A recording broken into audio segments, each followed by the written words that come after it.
Good to go. We are now live on Facebook. Hello, everybody out there. So we have been joined by the beautiful and wonderful, talented Gabriela Santiago-Romero. And this is Quick to Politic, and it is the highly rated a late night political talk show. By late night, we mean 7 o'clock.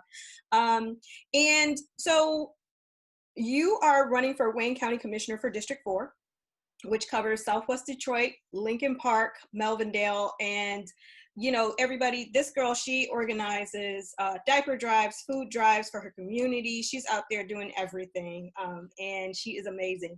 I just want to share a little bit about your background. You're the Policy and Research Director with We the People, based in Detroit. And yep. Mm-hmm. And she's also an immigrant from Mexico and a Southwest Detroit native. She's earned her Master's of Social Work studying social policy and evaluation with a focus on community and social systems. Oh, from the University of Michigan. All right. Social systems. Okay. Yeah. All right, so you can help us dismantle these things and put them back together. All right, she's a community activist and an organizer who has an extensive experience and background in working with Detroit nonprofits and local governments. Today on Quick to Politic, we are going to be talking about activism in the age of COVID-19. We're also going to be talking about immigration issues during the Trump administration. And also how millennial political leaders, we are now demanding more accountability from our elected officials. So tell us a little bit more about yourself. Hello. A little bit more. Okay, thank you so much, Ernie, for having me and for doing this. It's really fun. I see your things all the time, and it's really great that you're putting this together and that you're having these conversations. More about myself, you hit a good amount of it. I mean, anything else, I've just been very active in my community since I was very young. I pride myself of being a really hard worker. It's something that I actually had to do since I was 15 here in Southwest. Started off as a waitress, so very familiar with the service industry and just how supportive and vital it is for many of us that are making it, that are working to survive. And yeah, just growing up struggling due to the systems that we live under, due to who I am as a person, and the obstacles that brings. I see a lot of things, and it makes me really angry how a lot of these things work against us. The immigration system, our carceral system, our education system. And I started to make a lot of connections as I grew up. I realized this has to do with policy. This has to do with capitalism. These systems are all in play, and they are the ones that are ultimately controlling a lot of my life and the outcome and how I live. So yes, I became very involved in activism with local nonprofits, local grassroots organizations. I actually have my background in international business, interestingly enough, because I grew up in poverty, and my mom, like I always say, my mom didn't cross the border for nothing. Like, we are in this country for something. And I got my degree in business because I thought that was going to be how I achieved the American dream, getting this business degree, going into business. I speak Spanish, I'll do international business, and just thinking that it would support me and my family. But while studying it, realizing how it really just is, money is the bottom line. When money is the bottom line, people is not front of line. People are not centered, and we have to think differently. So I actually became very sad studying business, realizing that this was not something that centered people or community, realizing that it really did just center corporate dollars and corporate pockets. So I started to get very involved in local politics, because people like Rashida Tlaib, who back then was our state rep, who's now my congresswoman, we're saying this isn't okay. We need to hold corporations accountable. We need to hold policies that serve our people, that protect our workers. And I truly believe that, and I admire that so much. And that's why I decided to get my master's in social work, because I work a lot with social workers in these nonprofit spaces and realize how much access they have, how directly they're working with people, and I wanted to do the same thing. I love the values that social workers have as well. So my master's is to really help me understand policy more, create policy, progressive policy with people.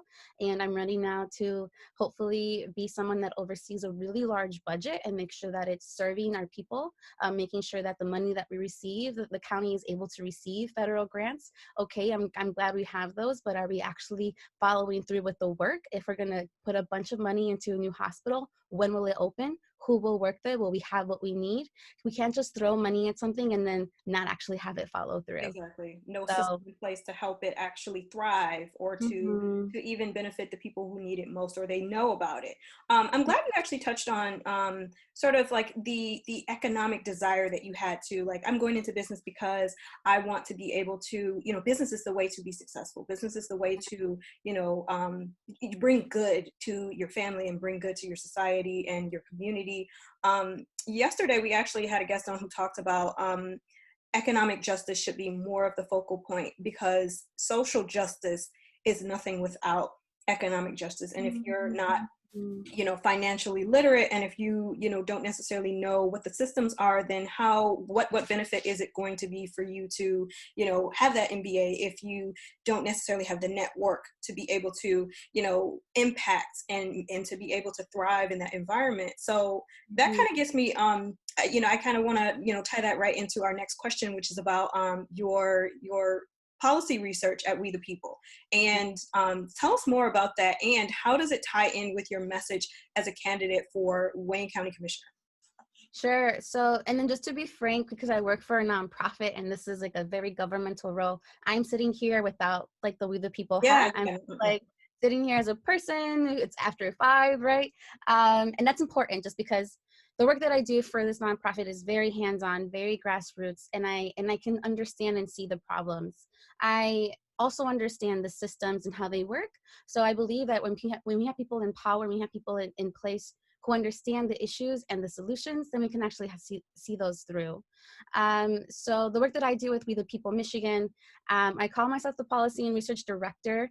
Really, that just means that I do hands-on research with people on the community, on the ground. Right now, that's it.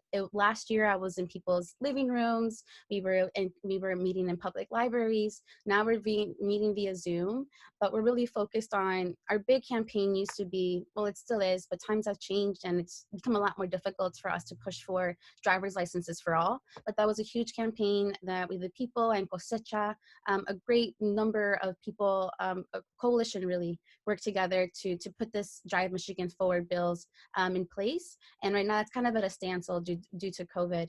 But something that's been ramping up is the issue of housing, and really, really needing to have solid progressive housing policies in place. And that's something that I'm working on right now very heavily. Housing in the past used to just be a Detroit issue, and it just used to be, you know, Detroit. It was very, very much like Detroit versus everybody. Like that's their problem. That's their fault. But in reality, that is not the case, and that's not true. Housing is a problem across the state. It is happening in our rural areas, in our cities, in our suburbs, and it's happening to everyone. So right now there really is, I think, this desire to put forth money towards affordable housing, to put forth protections, and those are things that I'm working together with people across the state, which is really fun. So I work together with amazing, incredible people who care a lot, and we push for progressive policies that serve all of us. Awesome. I'm glad that, like, you did say that, okay, I'm a person at the end of the day, because that's the thing. Like, I'm a council person, and I also work for a nonprofit that's also a small business incubator. So I'm here representing just like my ideas, and I feel like it takes people working in different capacities to be able to have conversations around, you know, what does it mean to just like remake a new normal. So that kind of leads into you talk about your campaign, and you've been out here doing an amazing job. And, you know, how vital is social media campaigning during the coronavirus pandemic, and how did you get so good at that? I mean, I feel like maybe as millennials it just comes natural to us, but it's something where the coronavirus is reshaping the way that we campaign. And, you know, I know a lot of people who are running for reelection or running for campaigns, and now they're saying like, okay, well, my social media has to be like stronger now because you can't traditionally go door to door. And we don't know what the future holds as far as that. So, I mean, I feel like your messaging is right on point. You're out there, and you're doing it in a way that doesn't sound like, for lack of a better word, braggadocious. And it's just like you're very humble, and you post stories that really captivate, like the fact that you are out here and you're working every day, and it's not, you know, it's not just about you, it's about your community. And, you know, can you speak to more about like how do you get this awesome width, and what advice would you give to other candidates who are, you know, having to now rely on something that they hadn't traditionally really relied on? Yeah, thank you for that. That's really good to hear, because this is a lot of work. And I think that it just started with that, right? So I'm very much a planner. I feel like I've been told to run for office for a very long time. I am not someone that does something just to do it. So I've gone through so many trainings on how to run for office, and social media was never, it was always a thing, but it was never like the thing. It was always dollars and doors, which is what I wanted to do. And I'm really sad that I can't do that. And social media, I do agree that it's powerful. I do agree that it's a very strong platform. And honestly, I think all we did was really focus on the messaging. So I've had a few meetings. So if anyone's looking to run for office, I would put together a room of people that know you, that like you, that love you, and ask them, what do you think of me? Or what are 3 words that you think of when you think of me? When you see my, like, I was asking my friends for feedback, because it's actually really hard to talk about yourself. It's really hard to think of cool, catchy things. So I had to put a room together of friends and colleagues and be like, what do you want to see in the candidate? What do you see in me? And how can we put like this narrative together? And I actually have a team of primarily like dope women of color who I check in with every Monday, who help me with my narrative, who sometimes, if it sounds too educational, because I agree sometimes with like this privilege, I forget to like bring it down to earth. They're like, no, Gabby, I don't understand that, bring it down to earth. So I have people that are checking me and holding me accountable to the messaging itself. I am glad that social media looks good. I'm worried that that won't be the solution, that that won't be how I win this campaign. I still have to call. I'm still doing mailers. We're still raising money, and we still need a lot of help. People were very, very excited to knock for doors for me, and that's not going to happen. I hope we can still use that energy to text people, to call people. No one ever picks up their phone, but if you leave a voicemail, I do listen to voicemails, right? So like if we can leave voicemails, we can say, join us on social media. So I'm using social media as a platform to show all that I'm doing, all that I hope for us, the people that I'm working with. And I hope that's enough, because this is a different time. This was not my plan at all, just to do social media, just to do phone calls. I'm actually pretty sad, because I ran for precinct delegate in the past, and knocking on doors was like the best part. That's when people get to know you. You get to hear the stories, you get to hear problems and issues. And they remember you that way. And, you know, that's something I also wanted to shamelessly plug. Sign up to help out Gabby, because she's amazing. So if you have capabilities, and if you're good at, you know, canvassing, or have ideas around like digital canvassing and having more impact, or if you're just interested in volunteering, then let's help her out. Let's get her elected. My county commissioner, he's awesome, and I feel like he's in the same kind of like thought process as you. He's out there ready to go. So if I lived in your district, I would be voting for you. awesome. But still, like we can still get that momentum and spread the word and tell people who live in District 4. And so if anybody's out there and they're interested, I posted a link yesterday so that you can sign up to be a volunteer with Gabby's campaign. So yeah. Thank you. I wanted to get into a little bit more of a serious topic here. So the Pew Research Center kind of projected back a while ago that by 2020, 32 million Latinx Americans would be eligible to vote, making it the largest ethnic minority electorate in the United States. And courting voters in the American sort of political discourse has been a black and white issue for a very long time. How do you feel the political lens has changed to reflect the needs of, you know, the Hispanic and Latino voting demographic? and how have Hispanic voters in Michigan kind of found their voice? Mm, I don't think that we actually have changed our electorate process to engage the Hispanic population or the Latinx population. I think there's a huge lack of engagement. I myself often find myself, even this week, not sending things in Spanish, not sending things in Arabic, because, you know, people who speak Spanish are not the only immigrant population. Hispanics are not the only immigrant populations. And I believe, I know this is the Pew Research for like specifically Hispanic people, and I think about that all the time. And I also just think about like all of the other immigrants and like, because I live in a very diverse neighborhood. But for Hispanics, particularly like specifically for Latinx folks, I worked for the Hillary campaign back in 2016, and I was incredibly upset. I knew Trump was going to win within the first 2 months of working for her campaign, because I knew the lack of engagement that she had with the Hispanic population. I was in charge of, actually, I wasn't in charge of running the Southwest Detroit office. I turned out to be the one that was running the Southwest Detroit office, which is really unfortunate and a lot of work. And I did things in Spanish. I was trying to constantly like bring hype to the electoral process, because to be completely honest, unless you're an engaged Democrat, which there are not a lot of us, you're not engaged. You do not care. You do not believe in this process. It's like this mystical creature, and that's what Hillary was. That's what politics is for a lot of Hispanic people, a lot of Latinx folks. So I don't think that we've actually done it, and I would include myself in it, and I literally am bringing in a friend for a call on Monday, and like I want her to be the one friend that specifically her job is access, and that means ASL, Arabic, Spanish, whatever else we need to do, because it's a lot of work, and I understand it. I get it. It's so much work to be engaging and like talk. There's so many people, right? There's like so many things to do. That's true, and that's what we have to do in order to engage our folks and our voters. So I actually don't believe that we're doing enough. I was just talking with my city council member today, who's like, I know people are like, just because you're Latina, right, you're gonna go after Latina vote. And I'm like, yes, I would love that, and yes, I'm doing that. And also I understand that my people don't also believe in this system. My people might be new to this country. My people might come from places where the government is completely corrupt and completely BS, and they have very strong reasons to not believe it. So for me, it's about how can we how can we reframe this? How can we demystify this process and let them know that you're absolutely right. Sometimes the government is crap and it does do bad things for us, but this is local government. This is where I live. Here, I'm your neighbor. It can look different.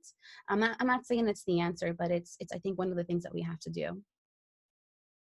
Well said, well said. And I think it's interesting that you use those exact same words that I had a guest who works for the Department of State, the Michigan Department of State, Bilal Hamoud, which I think you guys know each other. Yeah, So, yeah.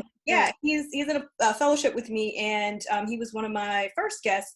And he kind of talked about, you know, being the child of immigrants and, you know, kind of representing a new discussion that's going on where, you know, well, Arab Americans have to also be included in political discourse, but there is this sort of like apprehension around government, and, you know, coming from you know, maybe being second generation or first generation, you're coming from a maybe more corrupt system, and you just don't have that trust, and it's almost like you have to pave the way for people to and then there's now like a burden on your shoulders to bridge the gap between, you know, trust and inclusion, and also having a whole new set of conversations around who needs to be, you know, who needs to have their voice heard in American political discourse, because it is very black and white, and I do feel like that there isn't enough inclusion. People talk about inclusion, but it's always black and white, but there's so many different shades of gray.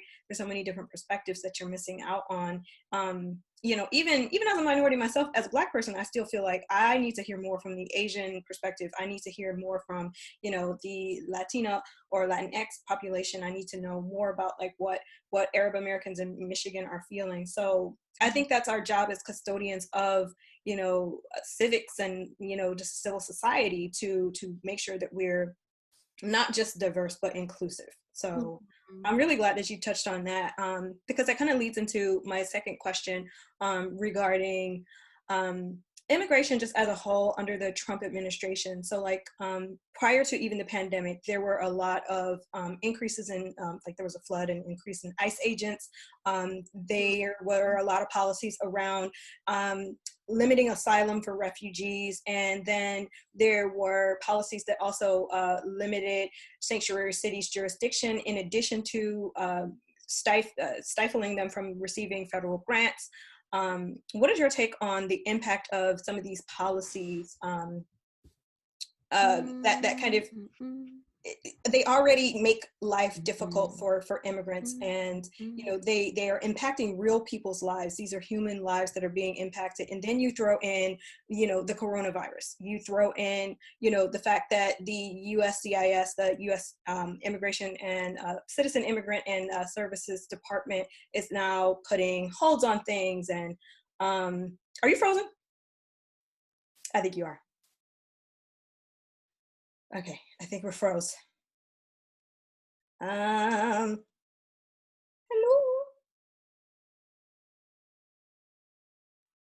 All right, we have lost our esteemed guest. She is frozen. Oh, there you are. Yeah, you're back. Okay.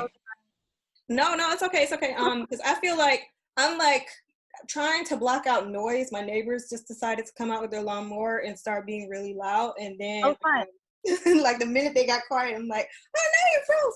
So yeah, this is technology in life, I swear. But no, I was talking about how now you have all of these different holdups with immigration services from the government and filing statuses for, you know, extension on visas and things of that sort. Then you throw in the fact that there are not a lot of critical translation services. And a friend of mine who actually works for, you know, corporate Google, and they run the translation service, they had to hurry and scramble and put together resources for, you know, immigrant communities to really in real time know what's being said and how to get that message across to them in languages like Bengali, like Arabic, and like Spanish. And so you throw in all of these factors. So how have all of these kind of issues created, you know, just a more of a throwing a wrench, so to speak, into an already fractured system? Yeah, it did that. It's just like it's done that completely. I think more than anything, it's also exposed the things that I think take for granted. So yes, since Trump's administration, I do believe things have gotten a lot harder for immigrant communities. We have essentially become scapegoated for every problem, for every issue, and we are being invested in less and less, which is really scary and unfortunate. And I think right now, for my people here who are undocumented, who are immigrants, what it just does is people don't know what's going on.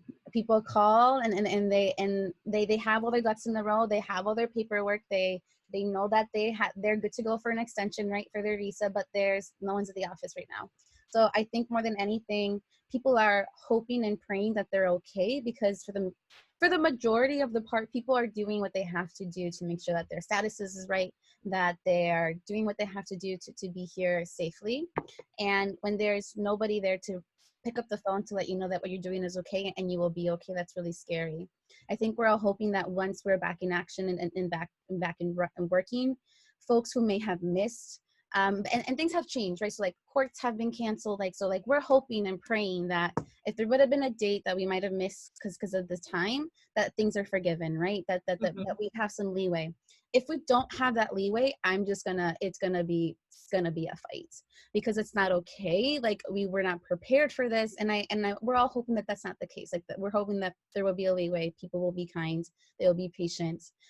They will allow people extensions, all of those things, because things are out of our control. And I think one thing that I do want to mention is it's not only just thrown like a wrench and made that more difficult, it's also exposed the fact that we have this like moratorium on rents, right? And we have everyone's waters being turned back on, but people's waters are still being turned off, and people are being asked for their social security card. If you aren't documented, you don't have that, you can't turn on your water.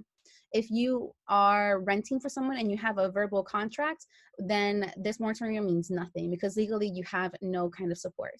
Mhm. So I think it's just like we expose how vulnerable people really are. And even though we're setting some things in place to protect folks, we need to think more. We need to think a little bit deeper, and what we have to actually do to protect people, and be able to have them be home and safe, and healthy. It's true because it's almost like a double-edged sword with the when the piece that you mentioned about rent, and people are hurting right now. Small businesses are hurting, and a lot of small businesses in Michigan in particular and in the country are actually run by immigrants. And it's just this is a perilous time to be throwing someone out. But when you really think about it, and you dig deeper, it's not just some people are complying with it just because they have compassion, but other people, like, they're like, all right, I need my money, because at the end of the day, Mhm. that's kind of how, like, you get property taxes, you increase your tax base because of those kinds of sources of revenue. And so it gets back to that bigger economic dialogue, that, like, what do you do? And I think that's where government comes in, and it's really important. And I know that both of us being progressives, I feel like this is where you need your government. Your government can't go MIA. And I just look at how other countries, like other wealthy industrialized nations, they're providing for their government. The government is providing for the people because they want to put in a social safety net, so that they're not all of a sudden like, oh well, now we don't have anything for our tax base, or at least there's something that keeps people Yeah. going. And we really have to strive more for that. And so that kind of leads me into another question that I've just been wanting to know, since you are, such an activist. How can we solve some of these societal problems that have been exposed by gaps in the system that have, for the working class people, these socioeconomic gaps, these, issues with healthcare and inequalities that have been, just laid bare by this crisis. And they were already a problem, but now it's just like, why is this not just common sense? And why are some of these fringe left issues like universal basic income now, why is that, oh my gosh, we should probably think about that? It's like, well, we could have done it in the past. Yeah. So these problems with like unemployment and paid sick leave, how can we solve these issues, and what would be your recommendation? And I know we don't have a panacea, but just picking your brain. I mean, I think just like two quick things, depending on where you are. If you have, so say that you think you're completely immune to everything and you're good to go, everything's perfect and fine. Um, you might have thought that in the past, and now you want to be engaged because things are bad and maybe it is affecting you now. I would do my best to learn from people on the ground, because people have been fighting for healthcare for all. People have been fighting for housing. They've been fighting for water. They've been fighting to cancel our student loans, which it has been really nice not paying my student loans these past few months because they've been put on hold. So I would like to those to go away. So if I think getting to know where those fights are, because those fights are there, and who's leading those fights, I think is really important. Getting engaged, getting educated, um, also like following in their footsteps. The other thing that I was going to mention is, getting engaged, learning from other people. That was if like you're very new to it. So let's say if you're not new, I think it's also just like getting to know how it does affect you. Like I think it affects us all, somehow, some way. And I think it's just a lot of education. It's a lot of reframing. It's a lot of questioning. It's a lot of, to your point, why is it that other wealthy nations are doing better than us? I would argue, this might not be true, but I would argue that maybe these nations realize that their economy is their people, and without their people, they have no economy. That without centering their people first, There we without go. having to make sure that they're healthy, they will not be able to open their restaurants and their businesses in the next few months. So it's a more understanding, trying to understand alternatives, and then getting to know those, and who's leading in those fights. I think many times when, especially if we're like young, um, especially if we're like new to the activism world, we want to just jump in and we have all these new ideas. For the most part, not always. Some of those ideas, most of those ideas were probably worked on, or they're being worked on already. So how can you support those things that are already in motion? Thank you, thank you. That was definitely well said. And I couldn't agree with you more on just that need to I don't know, be there for each other. And I think you hit it right on the head when you were saying like, okay, what good is the economy if people are not benefiting from, nice things like museums, or, you're not providing public squares where people can, you make the aesthetic of your country beautiful. You make your country beautiful when when they have a share in it, when they feel like it's equitable because there's equity, because you have some share in it. And if you are only thinking about yourself and you're just saying, well, I don't need a library, I don't have kids, so I don't have to pay for schools, or I bike to work, I don't use the roads. So what kind of like selfish mentality is that you kind of start thinking like that? And it's funny because during another meeting earlier today, a point was brought up that during 9/11, people just unanimously got united after we had, this massive terrorist attack, and it kind of put, the country at a standstill, and everybody was very reflective and very united. Rudy Giuliani was America's mayor, and, people praised how George W. Bush kind of handled the issue. And, he even, went as far as saying like, it's not, we're not going to vilify Arab Americans, we're not going to vilify Muslims. And it was almost like a whole different thing where people were willing to give up freedoms for the sake of, I'm going to take off my shoes when I go through TSA now. I am going to have to stand in a long line, whereas before it wasn't, like this. You give up something because you realize for the greater good. I don't want someone getting on a plane with a shoe bomb, and it benefits everybody. You're doing this for everybody. I don't know why, and we've become so fractured as a society that, 20 years later, we don't want to wear masks, and we think that someone's taking away our freedoms because there's a pandemic that is more wide reaching. Terrorism in some ways can be very specific, and but the coronavirus has been impacting every single person who lives on the planet. And so why not just do something that is going to benefit everyone? And I don't know where this sort of, oh, it's just me kind of comes from. And it just kind of doesn't make as much sense when we were willing to give up things 20 years ago. And then now you're asking too much for me to help save lives because of a pandemic. So I don't know. It's getting crazy, but of course we're working to try to solve it. And you can look out for our best-selling books that we're going to be putting out to talk about like how we solved all of the problems in like 30 minutes. This is going to be our last question. And so I did a little digging, and in an interview, you said that you became involved in the social justice movement in the 5th grade, and you have been protesting since then. By 6th grade, you knew what sweatshops were, and by 7th grade, you were active about, you were passionate about like counteracting human trafficking. And by 8th grade, you knew that capitalism was destroying the planet. So as far as on climate change, which is something I'm very passionate about as well, our lives and the planet and the future of civilization, where everything is all at risk. And so we're currently facing a critical environmental moment. And the COVID-19 pandemic has kind of brought some of these issues back to the forefront. We see that, there are lower fossil fuel emissions from space. NASA has kind of proven this. And then air quality has actually improved.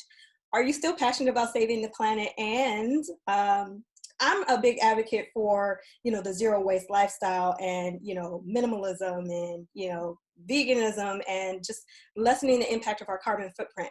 How would you encourage people to still do more for the planet and be advocates? And is it more important now that we've seen that just kind of sitting back for a month and doing less has actually saved us in some ways? So I'm going to try to also make a comment to your original question of like, how did we get here? Now like, everything's fractured and divided. Because I think it ties into your question of like, do I still care about the planet and how can we work on it all together? So I think the answer to your question is individualism and capitalism. So now we are very much all about me, and myself. Here's my like platform, here's my life, here's everything, here's my social media, right? Like we are very much in tune to this new world that is individual, myself, what I want, my cool house, which is really cool. It's really fun. Like, don't get me wrong, it's dope. I think what it does though is, to your point, it breaks community. It fractures us. It makes us do this, like, one up each other, like one up ourselves. Always trying to like do that instead of just like trying to build community. I still do care about the planet. My mom actually told me about a story. I think I was like 5 years old. We were in Mexico, and I was like a kid who could, like, I was just like cleaning up like the beach, and she's like, what are you doing? And I was like, why do people throw things on the floor? I'm still very much like that. Like, I'm still that kid who, like, if I see someone like throw something, I'm like, what are you doing? And I think in this time, I am very excited that the world is healing, that she's taking this time that everyone's put a pause to heal. But I actually would push back and say that we haven't done less. I think that as a community, we're doing so much more. What stopped completely is the machineries. It is those factories. It is those big corporations that have been destroying our planet. So I would want to be very clear about who here is at fault, who here is creating this pollution, and who's doing less and who's doing more. Corporations are doing less. They're stepping back. They're stopping. They should be stepping up and putting in more protections, because as we saw the dam that just exploded in Midland, that would not have happened if we would have held corporations accountable to making sure that dam was ready and Exactly. structured and strong. Corporate Yeah, buybacks and but things. that is not, but we didn't do that, right? We didn't allow that. So now there's Dow chemicals and chemicals all over water in Midland, Michigan. So they're very much still doing something, right? Like, we're still very much as a community having to struggle and having to build together. So I think what I am hopeful of is us realizing who are the ones that are actually polluting the planet, who are the ones that are destroying it, and then investing more in community. I started my own container garden this summer, and it's my first time gardening, and I did it just simply because I'm scared. I'm like, if one day I can't get food, I need to make sure that I can make my own food. Exactly. Getting back to sustainability, where we're self-sufficient. And I think we can do these things. As a county commissioner, we have the county parks. I thought about what would it look like if we had, community parks, county parks that had community gardens. We could do that. Like, that's a possibility. We have the money for that too. Just like, why aren't we doing anything about it? And I think one last thing that I would say is, although there are all these changes during COVID, I will push, please. Another reason why I stopped working for corporations is because I very much see how they are destroying the planet. I saw how you extracted material from the planet, how you process that, how, like, just like the business process, all of it, right? And just like the emission of what that caused. I know recently we just saw that the Jeff Bezos is on his way to be the first trillionaire. I couldn't believe that when I saw that. Those of us that are constantly ordering from Amazon, please stop. Please stop ordering from Amazon. This is all my friends that I just shop local, everybody. Like, I know that I'm speaking to so many of my friends that I love, but that's a real thing, y'all. Like, the government is not evil all the time. There are people on there who might be not the smartest, not the nicest, not the kindest. We can change that. Corporations can extract materials and create pollution. They can also stop it. We've seen it, right? With all these changes. We should not be having trillionaires that are not paying their workers well. No, they're not, and that's the thing. They're not reinvesting in the companies because, like, you have so many, like, corporate buybacks that are happening, and they're unregulated again when they were regulated after the stock market crash. And then you also have capital gains taxes that are just making the rich richer, and it's not necessarily making the corporations be held accountable to investing back into their employees or their companies, or be innovative about what their company does. So I would just say, if you want something, if it looks pretty, okay, fine, go to Amazon, look it up, and then look it up locally. Who around my neighborhood can actually provide for me this bookshelf that I really like? Who in my community can build this for me, and I can pay them to do that? I'm trying very hard, to your point, think about sustainability and alternative methods to where I'm spending my money, because all of these things really do make an impact. Thank you. Oh my gosh, that was just like, I just have to applaud that, because yes, I'm so glad to hear that. And I feel like even with sustainability, this is making me really think about just who I invest in. And Mhm. I've started buying products that are zero waste, where you put, if you're buying your cleaning supplies, it's like a one-time thing, and you put a little tablet in it, and it dissolves, and you're just adding water, you're not adding chemicals and things to the environment. But to your point, it's like nobody is checking Jeff Bezos's power. And this is something that, it's funny, I saw a documentary that talked about the history of pandemics, and it talked about the 1918 flu pandemic, and how Mhm. right after that, there was a lot of devastation, there were a lot of deaths, but the economy was actually able to rebound. So like right after, in like 1919, 1920, when the pandemic had passed, you had the greatest period of American prosperity.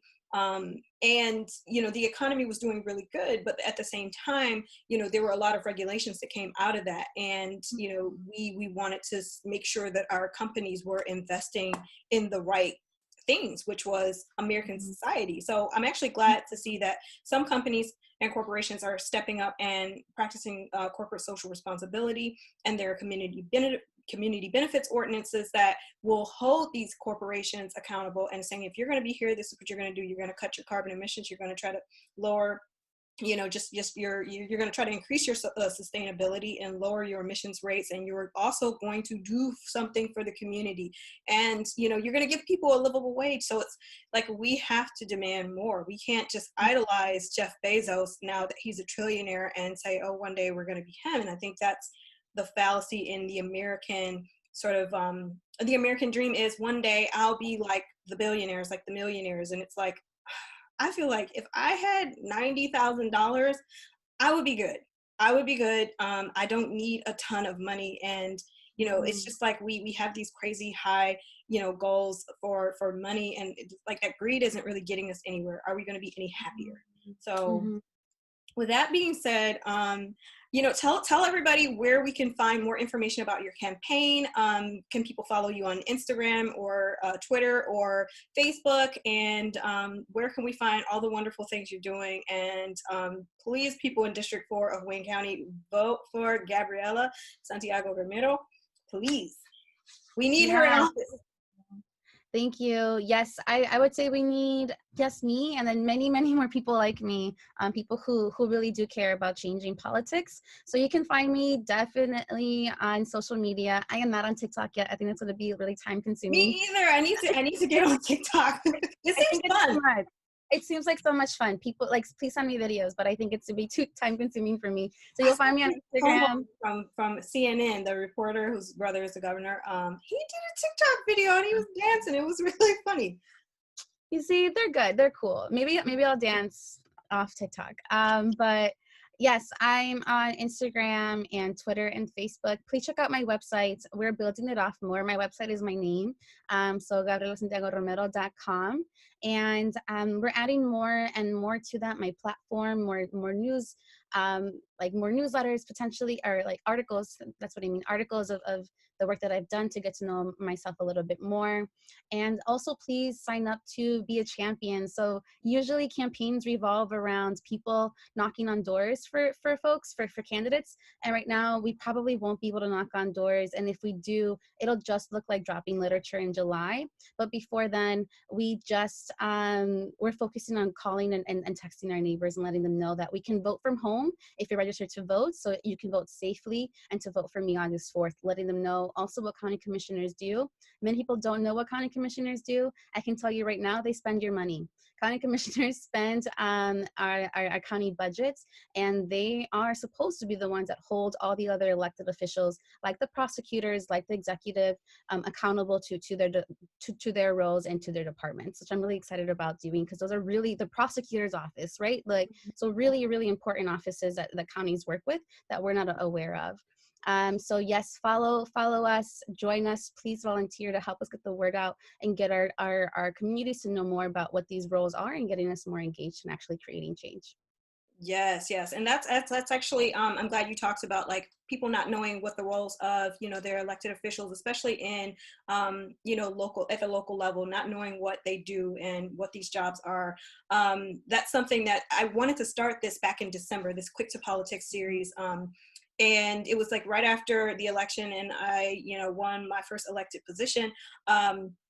I was just like, okay, well, I want people to know more about, their elected officials. I want them to know more about what the process entails. I want, people to feel that they have agency, that they have ownership over the political process, and that no matter what level, you can participate, no matter, who you are, what's your education level, what's your socioeconomic background. This is yours. And demand that we do more for you, hold us accountable, and also put in people like Gabby who are going to, go out and fight for you. And, you should honestly get sick of seeing your county commissioner, because he's going to be everywhere. I know, like, or she, I know, like, my county commissioner, he's always around, always. And that's, I feel like that's Gabby. So yes, yes.